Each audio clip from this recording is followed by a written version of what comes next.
AP ప్రభుత్వ పథకాలకు సంబంధించి పెండింగ్ అమౌంట్లు ఏవైతే ఉన్నాయో, అంటే చేయూత, ఈబీసీ నేస్తం, ఆసరా, అలాగే విద్యా దీవెన, పంట నష్ట పరిహారం. ఈ పథకాలకు సంబంధించి అమౌంట్లనేవి రిలీజ్ చేసి ఇప్పటికే చాలా రోజులైతే అయింది. కానీ ఇప్పటివరకు ఆ అమౌంట్లనేవి ఎవరికీ పడలేదు.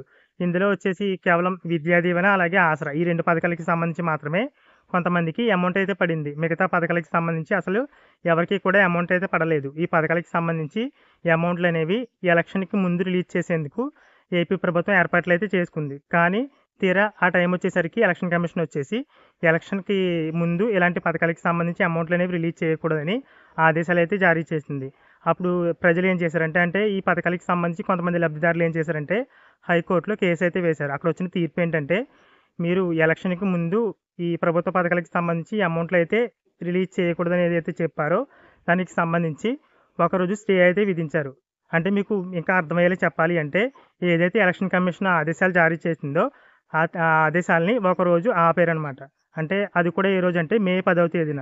అంటే ఏపీ ప్రభుత్వం వచ్చేసి మే 10వ తేదీన ఈ ప్రభుత్వ పథకాలకి సంబంధించి మొత్తం అన్నిటికి సంబంధించి ఈ అమౌంట్ అయితే రిలీజ్ చేసుకోవచ్చు.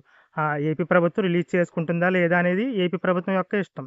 కానీ హైకోర్టు పర్మిషన్ ఏమిచ్చిందంటే మే 10వ తేదీ ఒక్కరోజు ఈ ప్రభుత్వ పథకాలకి సంబంధించి పెండింగ్ అమౌంట్లు ఏవైతే ఉన్నాయో ఆ అమౌంట్లు అనేవి రిలీజ్ చేసుకోవచ్చని అయితే హైకోర్టులో తీర్పు అయితే వచ్చింది. మీకు ఇక్కడ మరొక విషయం అయితే చెప్పాలి. అది ఏంటంటే మే 10వ తేదీన ఈ ప్రభుత్వ పథకాలకి సంబంధించి అమౌంట్లు అనేవి రిలీజ్ చేసుకోవచ్చని హైకోర్టులో తీర్పు అయితే వచ్చింది కదా. అలాగే మే 11, 12, 13 ఈ తేదీల్లో అయితే ప్రభుత్వ పథకాలకి సంబంధించి ఈ అమౌంట్లు అనేవి రిలీజ్ చేయకూడదు.